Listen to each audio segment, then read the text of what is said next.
இது கடலை மாவு தோசைங்க. ஃபாஸ்ட்டாகவே சொல்லலாம், எப்படி வேணாலும் சொல்லலாம். சொல்லுங்க, நல்லா சொல்லுங்க. என்னதான் போட்டீங்க அதுக்குள்ளார? இது கடலை மாவு தோசை.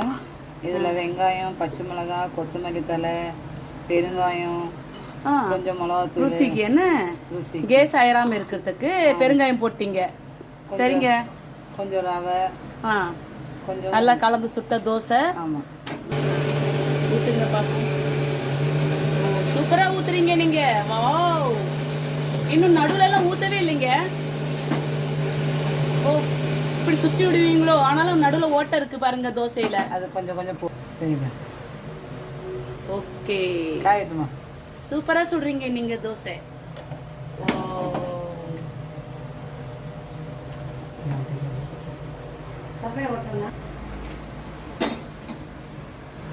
எண்ணெய் ஊற்றுறீங்களா? நல்லா ஊற்றுங்க.